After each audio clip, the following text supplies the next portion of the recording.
योगी आदित्यनाथ का आज कौशाम्बी और प्रयागराज दौरा है। सीएम के आगमन को लेकर संगम भ्रमण तक का पूरा कार्यक्रम तय है और सुबह 11 बजे सीएम योगी कौशाम्बी पहुंचेंगे।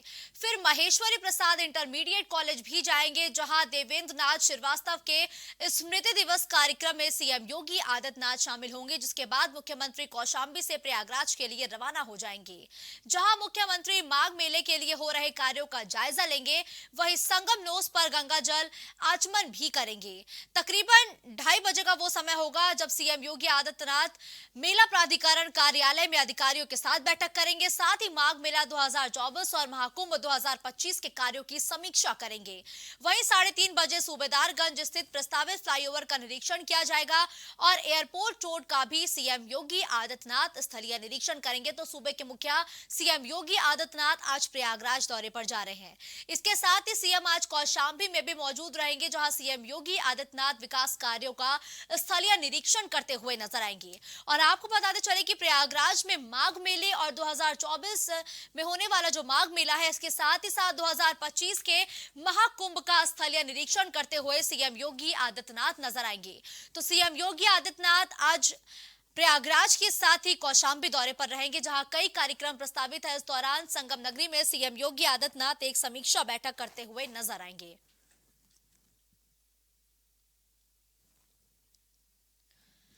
तो 2024 लोकतंत्र का महाकुंभ यानी लोकसभा चुनाव और प्रयागराज के महाकुंभ का रिहर्सल वर्ष कहा जा सकता है।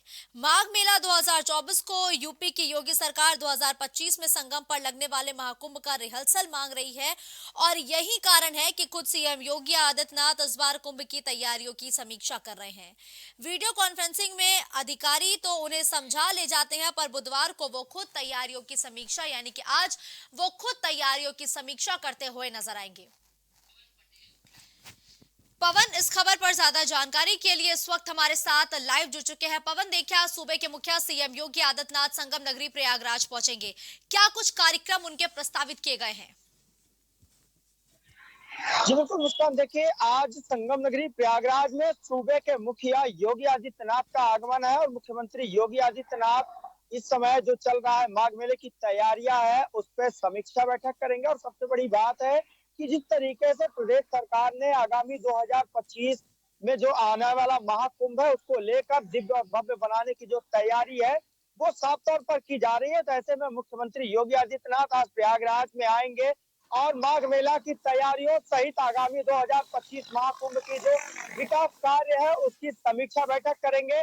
हालांकि मुख्यमंत्री योगी आदित्यनाथ दोपहर करीब 12:30 बजे प्रयागराज पहुंचेंगे और संगम तट पे जो भी माघ मेले में तैयारियां की जा रही हैं, चाहे वो पांटून पुल की बात की जाए या संगम नगरी प्रयागराज में माघ मेला की जो तैयारियां हैं उसकी बात की जाए या आगामी जो 2025 महाकुंभ को दिव्य और भव्य बनाने की जो तैयारी है प्रदेश सरकार की उसकी की जाए, तो आप तमाम जो विकास कार्य है माघ मेला को लेकर आगामी 2025 महाकुंभ को लेकर उन सभी कार्यों की समीक्षा बैठक करेंगे और स्थलीय निरीक्षण करेंगे। और ये कहा जा रहा है कि मुख्यमंत्री करीब 4 घंटे तक प्रयागराज में रहेंगे। हालांकि और तमाम अन्य जो कार्यक्रम है उसमें भी आला अधिकारियों के साथ वो बैठकें करेंगे ताकि आने वाला जो 2025 का महाकुंभ है उसको दिव्य और भव्य बनाया जा सके। तो संगम नगरी प्रयागराज में आज जो तैयारियां हैं वो साफ तौर पर देखी जा रही है। मुख्यमंत्री योगी आदित्यनाथ के आगमन को लेकर जगह जगह पुलिस की टीमों की तैनाती की गई है। हालांकि बीते कई दिनों से प्रयागराज में जो मौसम है उसने करवट ले ली है। अगर हम जी, मौजूदा समय की बात करें तो करीब 10:30 बजने को, और ऐसे में जो कोहरा है वो लगातार अपना चारों तरफ घना कोहरा देखा जा रहा है। लेकिन करीब दोपहर 12:30 बजे तक मुख्यमंत्री प्रयागराज के पुलिस लाइन हेलीपैड पर उतरेंगे, वहां से वो कार द्वारा सर्किट हाउस जाएंगे। सर्किट हाउस से मुख्यमंत्री का काफिला संगम तट पर पहुंचेगा, जहां पर माघ मेला की तैयारियां तथा आगामी 2025 महाकुंभ की जो तैयारियां है उसकी समीक्षा बैठक करेंगे। आला अधिकारियों से उस पर चर्चा करेंगे और तमाम जो कार्य है उस आला अधिकारियों को निर्देशित करेंगे।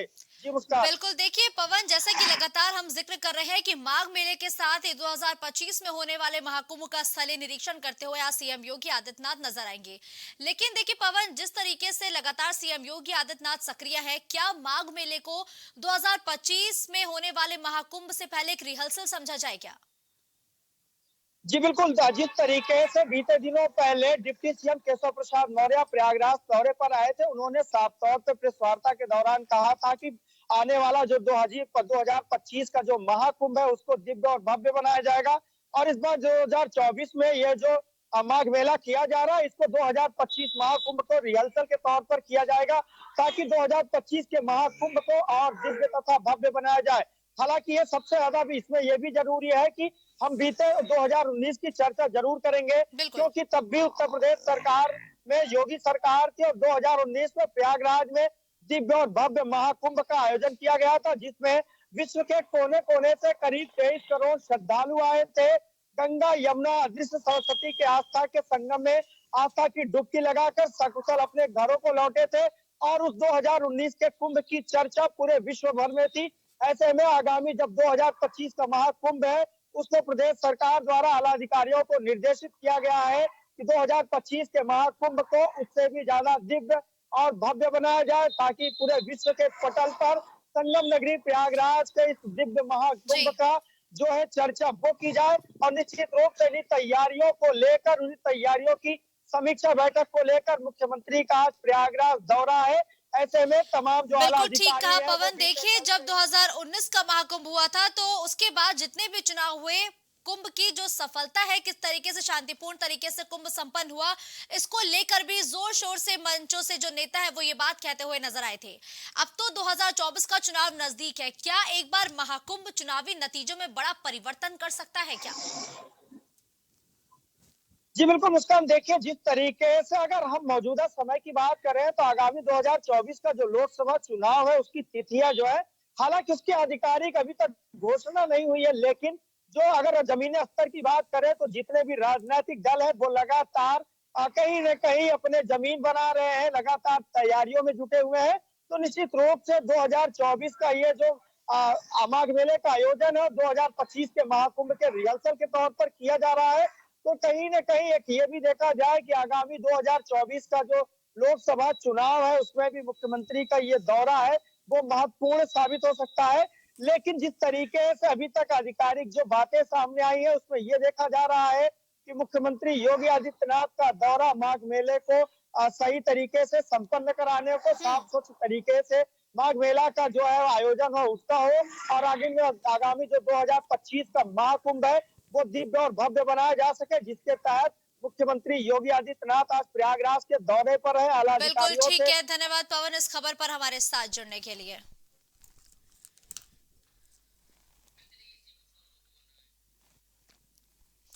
तो संगम नगरी में सीएम योगी आदित्यनाथ आज मौजूद रहेंगे। इस दौरान अधिकारियों के साथ वो समीक्षा बैठक करते हुए नजर आएंगे।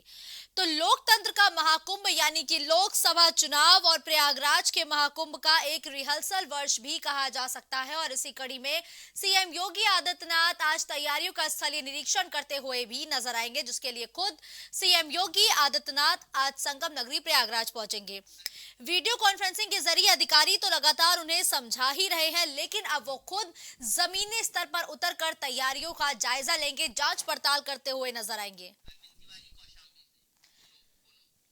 फोन लाइन पर अरविंद तिवारी कौशाम्बी से इस वक्त हमारे साथ जुड़ चुके हैं। देखिए अरविंद, प्रयागराज में तो सीएम योगी आदित्यनाथ आज मौजूद रहेंगे, इसके साथ ही माघ मेले और महाकुंभ 2025 में होने वाली तैयारियों का स्थलीय निरीक्षण करते हुए नजर आएंगे। वहीं सीएम योगी आदित्यनाथ आज कौशाम्बी में भी मौजूद रहेंगे। क्या कुछ कार्यक्रम उनके कौशाम्बी में आज देखने को मिलेंगे? जी, आपको बता दूं कि कौशाम्बी के आलमचंद बजहा गांव में महेश्वरी प्रसाद इंटर कॉलेज में एक सांस्कृतिक कार्यक्रम है, उनका वार्षिकोत्सव है। इसी दौरान 1 घंटे के प्रोटोकॉल में माननीय योगी आदित्यनाथ आज कौशाम्बी के आलमचंद में मौजूद रहेंगे। बिल्कुल ठीक है। तो देखिए किस तरीके से अरविंद आज सीएम योगी आदित्यनाथ कौशाम्बी की जनता को साधने का प्रयास करते हुए नजर आ सकते हैं? जी, कोई जनसभा नहीं है, खाली वार्षिकोत्सव में सम्मिलित होने आ रहे हैं। अधिकारियों को हो सकता है कि अधिकारियों के साथ वो समीक्षा बैठक भी करे। बिल्कुल ठीक है, धन्यवाद अरविंद इस खबर पर हमारे साथ जुड़ने के लिए।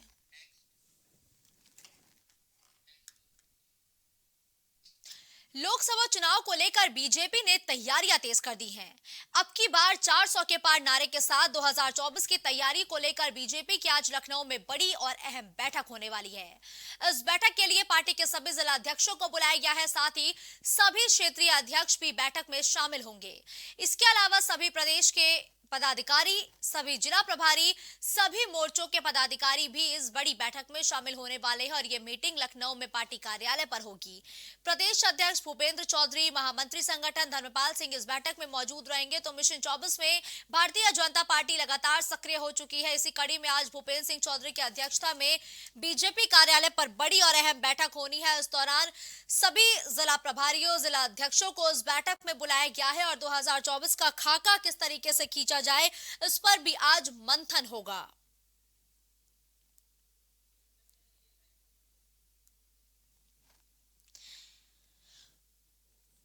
तो चुनावी मंथन लगातार भारतीय जनता पार्टी का देखने को मिल रहा है और भूपेंद्र सिंह चौधरी की अध्यक्षता में आज बड़ी और अहम बैठक होनी है।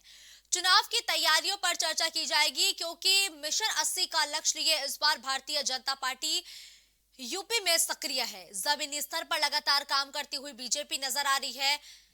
सोशल मीडिया का इस्तेमाल किया जा रहा है जनता के बीच पहुंचने के लिए। तो वही सांसद और विधायकों को भी जिम्मेदारी सौंपी गई है कि वो लगातार जनता से संपर्क स्थापित करें और ये जानने का प्रयास करें कि किस तरीके से लाभार्थियों को सभी योजनाओं का लाभ मिला है। वही पुराने विधायकों, पूर्व नेताओं का और साथ ही पूर्व सांसदों को भी भारतीय जनता पार्टी एक बार फिर से चुनावी मैदान में एक्टिव करने की जुगत में लगी हुई है। ऐसे में भूपेंद्र सिंह चौधरी की अध्यक्षता में आज एक बड़ी बैठक होनी है। तो लगातार रणनीति पर चर्चा हो रही है। हर एक तरीके के सम्मेलनों का आयोजन हो रहा है ताकि मिशन 80 का लक्ष्य और तेजी से बीजेपी हासिल कर सके। इसके लिए लगातार बीजेपी सक्रिय हो चुकी है। दिवाकर ज्यादा जानकारी के लिए अभी हमारे साथ लाइव जुड़ चुके हैं। देखिए दिवाकर, बीजेपी लगातार चुनावी मैदान में सक्रिय है। सम्मेलनों के जरिए जनता को साधा जा रहा है, सोशल मीडिया साइट का इस्तेमाल किया जा रहा है ताकि अपनी योजनाओं को लोगों तक पहुंचाए। इसी कड़ी में आज भारतीय जनता पार्टी के प्रदेश कार्यालय पर आज बड़ी और अहम बैठक होनी है। किस तरीके से आज एजेंडा तय होगा और इस बैठक में दिवाकर कौन कौन मौजूद रहेगा? बिल्कुल देखिए मुस्कान, जैसा कि हम लोग पहले भी चर्चा कर चुके हैं, भारतीय जनता पार्टी वो पार्टी है जो कि एक चुनाव खत्म होता है, दूसरे चुनाव में लग जाती है। यानी कि उनको आराम की जरूरत नहीं पड़ती, क्योंकि उनका संगठन इतना बड़ा है, उनकी विंग जो है वो है कि अलग अलग है। लेकिन इस बार आज जो बैठक होने जा रही है बीजेपी के मुख्यालय पर, तो जाहिर सी बात है कि बड़ी बैठक, और बड़ी बैठक सिर्फ इसलिए है क्योंकि 2024 का लोकसभा चुनाव बड़ा है। ये बीजेपी के लिए फाइनल चुनाव है और बीजेपी उत्साह से लबरेज है, क्योंकि अभी 3 हिंदी भाषी राज्यों में यानी एमपी, छत्तीसगढ़ और राजस्थान में वो जीत कराई है। लेकिन 2024 का लक्ष्य जो है वो बीजेपी के लिए बड़ा है, क्योंकि इस बार बीजेपी ने कई एजेंडे लिए हैं। पहला तो उन्होंने तय किया है कि इस बार 325 सीटें पूरे देश को जीतना और उत्तर प्रदेश की 80 सीटें जो है उस पर फतेह हासिल करनी। दूसरा, जो पिछली बार यानी 2019 के लोकसभा चुनाव में 22 करोड़ वोट बीजेपी को मिले थे, इस बार उसका आंकड़ा बढ़ाना है। 35 करोड़ वोटों का लक्ष्य जो है वो बीजेपी ने, जाहिर बात अगर ये लक्ष्य पूरा करना है, इन सीटों पर फतेह करनी है, तो आपको हर उस तबके को छूना होगा और उस मुद्दे को सामने लाना होगा जो कहीं जनता के दिलों को छूते हैं। यही वजह है कि आज बड़ी बैठक बुलाई गई है। इस बैठक की अध्यक्षता प्रदेश अध्यक्ष भारतीय जनता पार्टी के भूपेंद्र चौधरी करेंगे। इसमें महामंत्री जो संगठन है धर्मपाल सिंह वो मौजूद रहेंगे, दुष्यंत पार्थ जो राष्ट्रीय मंत्री हैं वो मौजूद रहेंगे, सुनील बंसल के होने की संभावना है। लेकिन इसमें अगर देखा जाए तो ये सब तो मंच के ऊपर रहेंगे, लेकिन मंच के नीचे जिससे कि चर्चा की जाए, रणनीति रहेगी, उसमें जिलाध्यक्ष जो है, प्रदेश के जो पदाधिकारी हैं, मोर्चों के अध्यक्ष हैं, युवा मोर्चा के अध्यक्ष हैं और तमाम क्षेत्रीय मंत्री जो है, इन सभी को बुलाया गया और उनके साथ चर्चा की जाएगी। लेकिन सीधी सी बात है कि अगर विपक्ष में जो गठबंधन बना है, इंडिया गठबंधन, अगर उसको आपको मात देना है तो आपको ऐसी रणनीति तैयार करनी होगी जिससे कि उनको चारों तरफ से आप घेर सके। और जो यूपीए, एनडीए या फिर कहते इंडिया और एनडीए के बीच जो इस बार का जो चुनावी घमासान होगा वो भी कहीं देखने वाला होगा।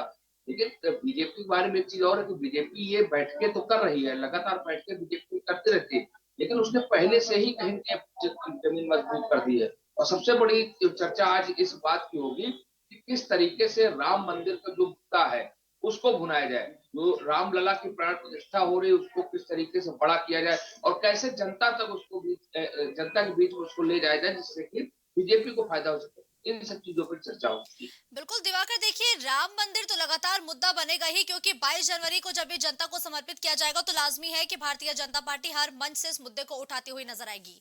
लेकिन अगर हम यूपी की बात करें तो बीजेपी ने तो मिशन 80 का लक्ष्य रखा है। ऐसे में हारी हुई सीटों पर किस खास रणनीति पर बीजेपी काम करेगी, क्या इस पर भी चर्चा होगी? बिल्कुल जाहिर सी बात है कि जो हारी हुई सीटें थी यानी कि 10 सीटें और 6 सीटें, ये 16 सीटें जो है वो बीजेपी ने हारी थी। 10 सीटें बसपा को मिली थी, 5 सीटें समाजवादी पार्टी के खाते में गई थी, 1 सीट जो रायबरेली की वो कांग्रेस के खाते में गई थी। तो जाहिर सी बात है कि इन हारी हुई 16 सीटों में से हालांकि कुछ सीटों में उपचुनाव हुए हैं, उसमें बीजेपी ने फतेह हासिल की है। लेकिन बाकी जो सीटें हैं उनमें किस तरीके से जीत हासिल की जाए, फतेह की जाए, उसको लेके जरूर चर्चा होगी और जाहिर सी बात है कि वो इस तरीके से हासिल करेंगे उसके लिए रणनीति जो है वो अलग बनाई गई होगी। सामाजिक समीकरण, क्षेत्रीय समीकरण, जातिगत समीकरण, धार्मिक समीकरण, इन सभी समीकरणों को देखा जाएगा। इसीलिए आपने देखा होगा बीजेपी ने पहले से ही ये तय कर दिया है कि 18 से 25 साल की युवतियों के बीच पहुंचना है, साथ-साथ मोर्चे लगा दिए गए हैं। कैसे लाभार्थियों के बीच जाके संवाद स्थापित करना है, कैसे लाभार्थियों के बीच जाके उनको ये चीज बताना है कि आपने लाभ पाया है, आप दूसरों से भी बात करें, उनको भी कहीं कहीं मोटिवेट करें कि वो भी अगर हमारी गवर्नमेंट दोबारा बनती है तो जो केंद्र प्रदेश की सरकार की योजना है उनका लाभ उनको मिलेगा। जी। इसके लिए काम कर रही है। धार्मिक मुद्दों अगर देखा जाए, वोटों को ध्रुवीकरण को देखा जाए तो जाहिर सी बात है कि प्राण प्रतिष्ठा रामलला की उसके बाद वोटों का ध्रुवीकरण भी हो जाएगा। हम्म। हाल ही में अभी सरकार ने आज ही आदेश जारी किए हैं कि प्राण प्रतिष्ठा के पहले हर जिले में जी। भागवत कथा, रामायण, रामचरितमानस के पाठ, सुंदरकांड के पाठ ये कराया जाए सरकारी स्तर पे। तो जाहिर बात इन सब चीजों से भी भावनाओं में लोग बंधेंगे। ये सारी रणनीति तैयार की जा रही है और जाहिर सी बात है जैसा कि आपका सवाल था कि हारी हुई सीटों पे जरूर चर्चा होगी, उसके लिए अलग से रणनीति जरूर बनाई। बिल्कुल ठीक है, धन्यवाद दिवाकर इस खबर पर हमारे साथ जुड़ने के लिए।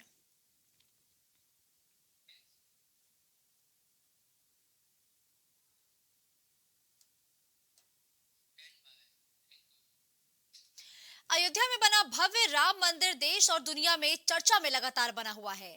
फिलहाल मंदिर में रामलला की प्राण प्रतिष्ठा की तैयारियां जोरों पर है। अयोध्या में श्री राम जन्मभूमि पर बन रहे राम मंदिर में रामलला के प्राण प्रतिष्ठा समारोह से पहले सरकार ने प्रदेश भर में भगवा माहौल बनाने की तैयारी की है। मकर संक्रांति से और 22 जनवरी तक सभी जिलों में राम कथा, रामचरितमानस और सुंदरकांड के पाठ कराए जाएंगे। मुख्य सचिव दुर्गाशंकर मिश्र ने सभी जिलाधिकारियों और मंडलायुक्तों को इसके निर्देश दिए हैं। तो वहीं दूसरी ओर भिखारियों ने भी राम मंदिर के निर्माण में अपना अनूठा योगदान दिया है। भिखारियों के एक बड़े कुनबे ने 4.5 लाख रुपए की बड़ी धनराशि दी है। तीर्थराज, प्रयागराज और काशी के 300 से ज्यादा भिखारियों ने आरएसएस के समर्पण निधि अभियान में हिस्सा लिया है। दिवाकर इस खबर पर ज्यादा जानकारी के लिए एक बार फिर हमारे साथ जुड़ चुके हैं। दिवाकर, देखिए लगातार हम ये जिक्र कर रहे हैं कि राम मंदिर निर्माण के जरिए भारतीय जनता पार्टी लोगों के बीच पहुंचेगी और जब जनता को ये मंदिर समर्पित कर दिया जाएगा तो 2024 के चुनाव में भी ये मुद्दा जोर शोर से सुनने और देखने को मिलेगा। ऐसे में किस तरीके से बीजेपी पूरे देश भर में राममय माहौल बनाने की कोशिश कर रही है?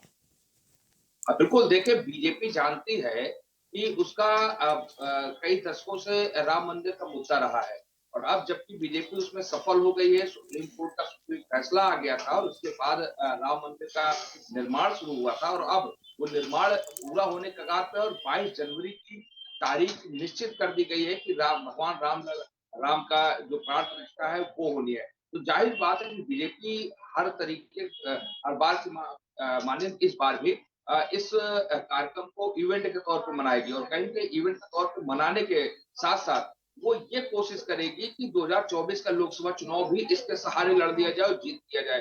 तो ऐसे में कहीं न कहीं आपको माहौल बनाना पड़ेगा और बीजेपी माहौल बनाना अच्छी तरीके से जानती है। क्योंकि उत्तर प्रदेश में भी बीजेपी की सरकार है, तो जाहिर बात है कि सरकार की तरफ से निर्देश जारी कर दिए गए हैं कि उत्तर प्रदेश में 22 जनवरी के पहले पूरा राममय माहौल जो है बना दिया जाए। अगर राममय माहौल आपको बनाना है तो आपको गांव-गांव, गली-गली भगवान राम की पूजा करानी होगी, भगवान राम का कहीं के नाम जो है जपना होगा। इसीलिए आदेश के निर्देश ये जारी किए गए हैं कि हर जिले में सरकारी स्तर पे जो रामचरितमानस है उसका पाठ कराया जाए, तो गीता का भी पाठ उसी में होगा, सुंदरकांड का पाठ होगा, यानी कि पूरी तरीके से भजन कीर्तन जो होंगे, जिससे कि कहीं के राममय माहौल बनेगा। और देखिए काफी रणनीतिकार जो बीजेपी के उनकी काफी बड़ी सोच और अच्छी सोच ये मानी जाएगी कि जब जगह जगह पे इस तरीके के भजन कीर्तन होंगे, सुंदरकांड के पाठ होंगे, रामायण के पाठ होंगे, तो जाहिर बात है कि लोगों की भावनाएं जो है वो कहीं के भगवान राम से जुड़ी ही है। तो जाहिर बात है कि बीजेपी से भी वो जुड़ेंगे। बीजेपी इतना अच्छा कार्यक्रम जो कर रही है, भगवान की भक्ति में लीन हो रही है। यही वजह है कि 2024 के लोकसभा चुनाव को देखते हुए फैसला किया गया है कि पूरे उत्तर प्रदेश को राममय करते हैं। बिल्कुल दिवाकर, जनता पर इम्पैक्ट डालने के लिए लगातार भारतीय जनता पार्टी सक्रिय तो हो ही चुकी है और राममय माहौल बनाने की भी तैयारी यूपी में लगातार बीजेपी की है, जिसके लिए सभी जिलों के डीएम और मंडलायुक्तों को निर्देश दे दिया गया है। लेकिन जिस तरीके से स्वामी प्रसाद मौर्य सनातन को लेकर बयानबाजी कर रहे हैं, क्या भारतीय जनता पार्टी को चुनावों में राम मंदिर को किस तरीके से और भुनाने की कोशिश करेगी? क्या विपक्षी दलों के पास इसकी काट होगी? अब बिल्कुल देखिए, विपक्षी दलों के पास इसकी कोई काट नहीं है, क्योंकि विपक्षी दल भी जानते हैं कि अगर भगवान के बारे में कुछ बोला गया, मंदिर के बारे में कुछ बोला गया, तो जाहिर बात है कि लोगों की भावनाएं उससे जुड़ी हुई है। अगर लोगों की भावनाएं आहत होती है तो उसका खामियाजा जो है विपक्ष कर सकता है। और बीजेपी भी अच्छी तरीके से जानती है, इसीलिए बीजेपी ऐसे ऐसे कदम उठा रही है कि वो उसकी जो रणनीति वो भी सफल होती जाए और विपक्ष इस पे कोई सवाल न खड़े कर पाए। लेकिन जहां तक स्वामी प्रसाद मौर्य की बात है, स्वामी प्रसाद मौर्य के बयानों से देखें विपक्ष को नुकसान ही होना है, बीजेपी को फायदा होना है। यही वजह है कि खुद अखिलेश यादव ने, खुद उनकी पत्नी और जो सपा के सांसद है डिंपल यादव ने अपने आप को किनारे कर दिया है, पार्टी को किनारे कर दिया है स्वामी प्रसाद मौर्य के इस तरीके के विवादित बयानों से। तो इसको देख के साफ तौर पर कहा जा सकता है कि कहीं बीजेपी का फायदा जो है वो इसमें होगा और विपक्ष जो है वो नुकसान जरूर उठाएगा। तो देखिए अगर दिवाकर, लगातार हम जिक्र कर रहे हैं कि राम मंदिर के बनने से जिस तरीके से लोग भक्ति में लीन है, उसका एक और नमूना देखने को मिला कि भिखारियों ने बड़े स्तर पर तकरीबन 4.5 लाख का चंदा दिया है राम मंदिर निर्माण के लिए। भिखारियों का ये कदम दिवाकर आप कैसे देख रहे हैं?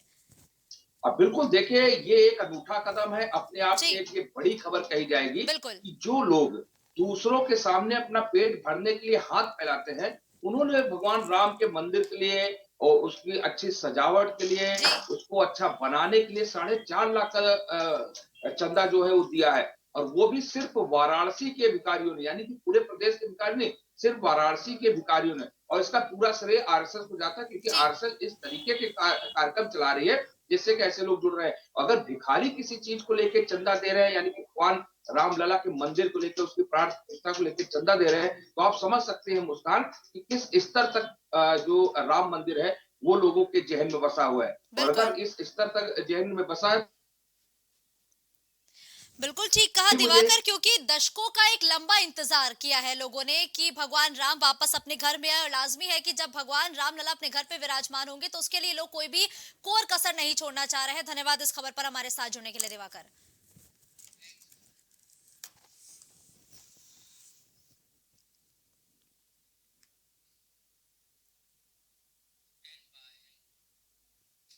यूपी में बुधवार को यानी कि आज भी घना कोहरा छाया रहा, जहां लखनऊ, आगरा, प्रयागराज, बुलंदशहर, मेरठ समेत कई जिलों में विजिबिलिटी 15 से 20 मीटर तक ही सिमट कर रह गई। और मौसम विभाग ने प्रदेश में 30 दिसंबर तक घने कोहरे का अलर्ट भी जारी किया है। वहीं जनवरी के पहले से ही यूपी में हल्की बारिश के भी आसार जताए गए हैं। और मौसम विभाग के मुताबिक बीते 24 घंटों के दौरान रात के तापमान में प्रदेश में कोई बड़ा बदलाव नहीं हुआ है। और यूपी में सबसे ठंडा बिजनौर जिले का नजीबाबाद रहा, वहीं यूपी में सबसे गर्म जिला बहराइच रहा है। तो देखिए ये अलग अलग जनपदों की तस्वीरें हैं। लखनऊ, बांदा, बिजनौर, गाजियाबाद, मेरठ, हमीरपुर, बुलंदशहर और कानपुर में भी जो कोहरे की एक चादर है वो देखने को मिली है। और अभी भी लगातार 11 बजने का समय है, लेकिन धुंध छाई हुई है और ऐसे में जो गाड़ियों की रफ्तार है वो भी धीमी हो गई है। सड़कों पर वाहन रेंगते हुए नजर आ रहे हैं। और मौसम विभाग ने 30 दिसंबर तक घने कोहरे को लेकर अलर्ट भी जारी किया है। इसके साथ ही यूपी में नए साल के शुरुआती हफ्ते में बारिश को लेकर भी अलर्ट जारी कर दिया है। तो यूपी के 31 जिलों में कोहरे का अलर्ट है। लखनऊ कानपुर में 10 से 15 मीटर तक विजिबिलिटी हो गई है, जिसकी तस्वीरें भी लगातार हम पहुंचा रहे हैं। लखनऊ और कानपुर की तस्वीरें लगातार हमारे दर्शक देख पा रहे होंगे कि किस तरीके से जो कोहरा है वो देखने को मिला। अब लोग अलाव भी जलाते हुए नजर आ रहे हैं क्योंकि ठंड लगातार बढ़ती हुई जा रही है और मौसम विभाग ने साफ तौर पर कहा है कि 7 जनवरी से पहले यूपी में हल्की बारिश के आसार है, यानी कि बारिश होगी तो ठंड लाजमी है कि और बढ़ेगी। और मौसम विभाग के मुताबिक बीते 24 घंटों के दौरान रात के तापमान में प्रदेश में फिलहाल कोई बड़ा बदलाव नहीं हुआ है। यूपी में सबसे ठंडा बिजनौर जिले का नजीबाबाद रहा, यहाँ का तापमान 6 डिग्री सेल्सियस तक दर्ज किया गया। वही यूपी में सबसे गर्म जिला बहराइच रहा, जहां का अधिकतम तापमान 26.7 डिग्री दर्ज किया है। वहीं अब सर्दी बढ़ने के बाद ही जो तमाम जिलों के डीएम हैं उन्होंने स्कूल का टाइम भी बदल दिया है। अगर अलीगढ़ की बात करें तो फिलहाल अलीगढ़ में भी समय में बदलाव किया गया है।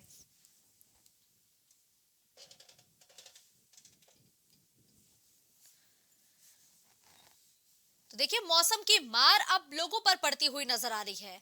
विजिबिलिटी कम होने की वजह से जो हादसों का डर है वो तो बढ़ ही गया है। ऐसे में लगातार लोगों को सलाह दी जा रही है कि वो गाड़ियां धीरे चलाएं क्योंकि विजिबिलिटी बेहद कम है। ऐसे में जो विजिबिलिटी है वो मात्र 15 से 20 मीटर तक ही सिमट कर रह गई है, जिससे हादसे होने का खतरा बढ़ जाता है। तो वहीं सड़कों पर वाहन रेंगते हुए नजर आए हैं। इस दौरान लखनऊ कानपुर में भी विजिबिलिटी कम हो गई है।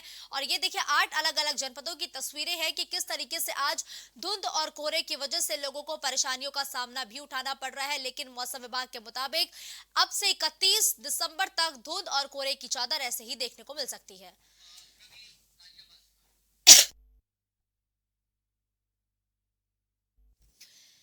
गाजियाबाद से प्रवीण इस खबर पर ज्यादा जानकारी के लिए इस वक्त हमारे साथ लाइव जुड़ चुके हैं। देखिए प्रवीण, लगातार अब तो ठंड अपना कहर बरपाना शुरू कर चुकी है। ऐसे में गाजियाबाद में आज का मौसम कैसा है? क्या आज भी धुंध और कोहरे की चादर अभी तक आपको देखने को मिल रही है क्या? बिल्कुल, देखिए मुस्कान, आपको बता दूं जिस तरीके से ठंड का प्रकोप लोगों को अब इस समय पर ठिठुरा रहा है, क्योंकि लगातार सुबह से ही धुंध जो है वो काफी बनी हुई है। क्योंकि जो सुबह की धुंध देखी गई है वो लगभग एक माइनस के तकरीबन हम देखी है, क्योंकि जिस तरीके से जो सामने का घर भी कह सकते हैं वो तक नहीं दिखाई दे रहा था। इस तरह की स्थिति बनी हुई थी। फिलहाल अब जो है थोड़ी थोड़ी धुंध जो है वो घटती हुई नजर आ रही है, लेकिन कहीं ना कहीं जो ठंड का प्रकोप अब दिल्ली एनसीआर में जिसने दस्तक दे दिया है, खासतौर पर जो पहाड़ी क्षेत्र है जहां पर बर्फबारी के कारण यहाँ पर जिस तरह से जो ठंडी हवाएं चल रही है खासतौर पर, उससे लोगों को खासा परेशानियां बढ़ गई हैं। लोग नाव का सहारा लेना पड़ रहा है। वहीं बात करिए ट्रैफिक की, तो ट्रैफिक भी इस समय पर बहुत ही धीरे धीरे चल रहा है, क्योंकि आगे सामने की जो गाड़ियां हैं वो नहीं दिखाई दे रही, जिसकी वजह से लोगों को पार्किंग लाइट जलाकर चलना पड़ रहा है। क्योंकि लगातार ऐसे हादसे देखने को मिलते हैं जब इस तरह की धुंध होती है। लेकिन धुंध सुबह से बनी हुई है, सुबह कई जगह पर ऐसे हादसे हो चुके हैं। बात करें नोएडा की, तो नोएडा में भी बड़ा हादसा हुआ है जहां पर कई गाड़ियां आपस में टकरा गई, क्योंकि धुंध के कारण लोगों को सामने की गाड़ी नहीं दिखाई दे रही थी, जिससे कि लगातार ट्रैफिक एडवाइजरी भी जारी की गई है कि अगर धुंध होती है तो एक दूसरे गाड़ी से डिस्टेंस बनाकर चलें, और साथ ही साथ जो पार्किंग लाइट है उसको जलाकर रखें, ताकि पीछे वाली गाड़ी को पता लगे कि आगे गाड़ी चल रही है। तो ऐसी जो एहतियातन जो है वो चीज यातायात की तरफ से लगातार बताई जा रही है, लगातार से एडवाइजरी भी जारी करी जा रही है। लेकिन कहीं ना कहीं जो धुंध है वो धुंध एनसीआर में धुंध तो नहीं कहेंगे, लेकिन यहाँ पर एक तरीके से कहेंगे कि जो एक्यूआई लेवल है, यानी कह सकते हैं सांस लेने में भी लोगों को दिक्कत हो रही है। लगातार इसमें जो प्रदूषित जो हवा है वो देखने को मिल रही है, क्योंकि अभी जब लगभग एक घंटे पहले कम से कम 400 के पास एक्यूआई लेवल को नापा गया है, क्योंकि आनंद विहार नजदीक में पड़ता है जो कि दिल्ली में है, और यहाँ पर 400 के तकरीबन एक्यूआई लेवल नापा गया है। वहीं अगर कहा जाए प्रवीण, तो जिसको हम लोग लगातार धुंध कह रहे हैं, ये दरअसल फॉग नहीं स्मॉग कहा जाए गाजियाबाद में, क्योंकि दिल्ली से सटा है गाजियाबाद और लाजमी है कि यहाँ का एक्यूआई भी बेहद ही गंभीर श्रेणी में होगा। ऐसे में एक्यूआई कंट्रोल करने के लिए क्या कुछ कदम उठा रही है जिला प्रशासन? देखिए, देर रात से ही जिस तरह से ये एकदम काली धुंध छा गई थी पूरे दिल्ली एनसीआर के अंदर में, तो इससे पहले भी कई गाड़ियां जो लगाई गई थी जिला प्रशासन की ओर से, जो पानी का छिड़काव करने के लिए लगाई गई थी लगातार, और अभी भी वो कार्य जारी है। जहां पर जो ज्यादातर प्रभावित एरिया है, जहां पर प्रदूषित एरिया है, या जो जितने भी कंपनीज हैं वहां पर इस तरह की गाड़ियां लगाई जा रही है। साथ ही साथ आनंद विहार से जो सटा हुआ गाजियाबाद का क्षेत्र है वहां पर भी लगातार पानी की बौछार की जा रही है, जिससे कि जो धुंध है वो धीरे धीरे घटती हुई नजर आए। लेकिन अभी फिलहाल में थोड़ी बहुत धुंध घटी है, लेकिन ये नहीं कह सकते हैं कि आने वाले समय में और भी ज्यादा प्रदूषित देखने को मिल सकता है दिल्ली एनसीआर वासियों को। और साथ ही साथ जिला प्रशासन ने खासतौर पर एडवाइजरी भी जारी की है कि अगर जरूरी काम हो, जो बुजुर्ग लोग हैं, जो खासतौर पर बीमार रहते हैं, सांस से संबंधित लोग हैं, वो लोग जरूरी काम होने पर ही बाहर निकले, अन्यथा बाहर ना निकले। साथ ही साथ मास्क का प्रयोग करें ताकि जो जहरीली हवा है जो वातावरण में फैली हुई है वो अंदर ना जाए, क्योंकि लगातार सांस लेने में लोगों को जिनको परेशानी हो रही है उनके लिए भी अलग से बेड का इंतजाम किया गया है जिला अस्पताल के अंदर में। खासतौर पर उन लोगों का अलग से ट्रीटमेंट भी किया जा रहा है, लेकिन कहीं ना कहीं एहतियातन बरतने की बात भी कही जा रही है। जिला प्रशासन की ओर से अपील भी की जा रही है कि अगर ज्यादा जरूरी हो तो ही बाहर घर से निकले, अन्यथा बाहर ना निकले। लेकिन अभी स्कूल की तरफ से कोई ऐसी एडवाइजरी जारी नहीं। प्रवीण, इस खबर पर हमारे साथ जुड़ते हुए तमाम तस्वीरें हमारे दर्शकों तक पहुंचाने के लिए। तो देखिए, गाजियाबाद में लगातार ठंड का कहर तो बढ़ता ही जा रहा है, लेकिन उसके साथ ही जो AQI लेवल है वो भी लोगों को परेशान कर रहा है। जहां एक तरफ धुंध और कोहरे की चादर लगातार गाजियाबाद में देखने को मिल रही है, तो वहीं दूसरी तरफ बढ़ता प्रदूषण भी परेशानी का सबब गाजियाबाद में लोगों के लिए बनता जा रहा है।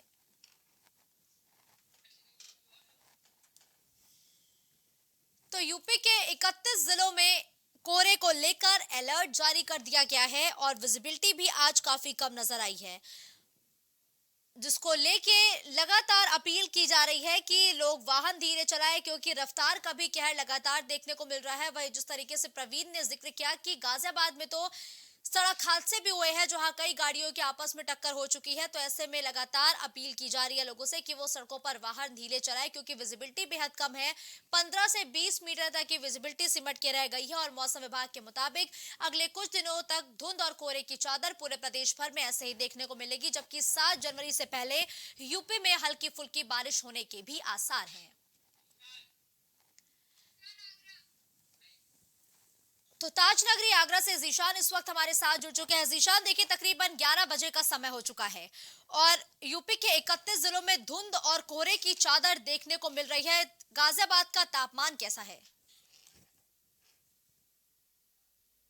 आपको बता दूं, यूपी के जो 31 जिलों को लेकर मौसम विभाग ने अलर्ट जारी किया है। वहीं अगर हम ताजनगरी आगरा की बात करें तो ताजनगरी आगरा पे जो सर्दी का जो सीजन है उसमें आज सबसे ज्यादा घना कोहरे की चादर देखने को मिली। जो दुनिया की सबसे खूबसूरत इमारत है यहाँ पर ताजमहल, वो ताजमहल आज घने कोहरे की वजह से पूरी तरीके से कोहरे में समाया हुआ नजर आया। तो कह सकते हैं कि घना कोहरा है। और जो स्कूलों की भी अभी अगर स्कूलों की बात करें, हम छोटे छोटे से बच्चे हैं जो इस घने कोहरे के बीच में से स्कूल जा रहे हैं। हालांकि सर्दी कड़ाके की ठंड है, सर्दी सता रही है लोगों को, और जो बच्चे हैं स्कूल जाने वाले बच्चे उन्होंने साफ तौर से जिलाधिकारी आगरा से अपील की है कि ऐसे घने कोहरे को और ठंड को देखते हुए जो छोटे बच्चे हैं उनकी स्कूलों की छुट्टी कर दी जाए और स्कूलों की डेट आगे कर दी जाए। लगातार आगरा में ठंड है और लगातार जिस तरीके से कोहरा घना कोहरा पड़ रहा है उसको देखते हुए अगर हम बात करें तो जो हाईवे पर लगातार स्पीड से वाहन चलते हैं, लेकिन इस बार वाहन जो धीमी रफ्तार से चल रहा है कई एक्सीडेंट भी देखने को मिल रहे हैं। जी देखिए जीशान, लगातार हम ये जिक्र कर रहे हैं कि धुंध और कोहरा लोगों को परेशान कर रहा है। आपने भी जिक्र किया क्या सुबह से ही लगातार जो धुंध और कोहरा है वो परेशानी का सबब लोगों के लिए बन चुका है। तो जिस तरीके से हम ये भी जिक्र कर रहे हैं कि स्कूलों के टाइम में बदलाव होना चाहिए, क्या आगामी कुछ दिनों में डीएम की तरफ से ये निर्देश दिए जा सकते हैं क्या? क्योंकि अलीगढ़ में तो स्कूल के टाइमिंग बदल दिए गए हैं। देखिए, बिल्कुल मैं आपको बता दूं, ताजनगरी आगरा में वैसे उत्तर प्रदेश में पूरे देश में लगातार ठंड पड़ रही है, लेकिन ताजनगरी आगरा में आज पहला दिन है जिस तरीके से आज कोहरे की चादर ने पूरे आगरा को ढाक लिया था। कह सकते हैं कि कोहरे की वजह से पूरे शहर में धुंध थी, लोगों को काफी परेशानियों का सामना भी करना पड़ रहा था। सुबह से ही लोग जब अपने घरों से निकले तो बगल का जो आसपास के लोग हैं वो नजर नहीं आ रहे थे, घना कोहरा था। हाईवे की बात करें, नेशनल हाईवे की बात करें तो नेशनल हाईवे हुए या आगरा से सटे हुए जो देहाती क्षेत्र है वहां भी घना कोहरा था, जिससे लोगों को और बच्चों को स्कूल जाने में काफी समस्याओं का सामना करना पड़ा। तो वही जो अभिभावक हैं और बच्चे हैं उन्होंने साफ तौर से जिलाधिकारी आगरा से अपील भी की है कि स्कूलों की टाइमिंग चेंज कर दी जाए, आगे बढ़ा दी जाए या फिर स्कूलों की छुट्टी कर दी जाए। हालांकि जिलाधिकारी आगरा की तरफ से अभी कोई ऐसी एडवाइजरी जारी नहीं की गई है, लेकिन आशंका लगाई जा रही है कि आगे जिलाधिकारी आगरा के द्वारा स्कूलों की टाइमिंग में चेंज की जाएगी। जी बिल्कुल ठीक है, धन्यवाद जीशान इस खबर पर हमारे साथ जुड़ने के लिए।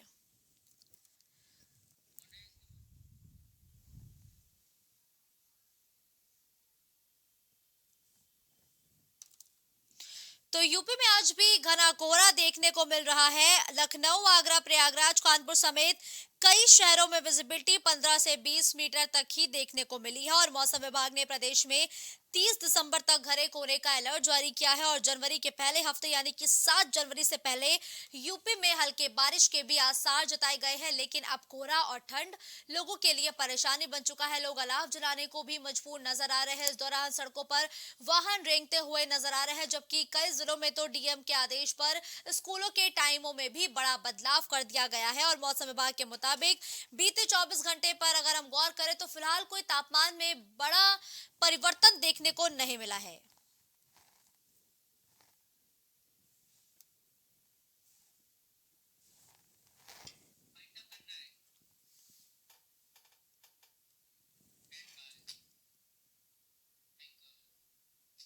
खबरों का सिलसिला यूं ही जारी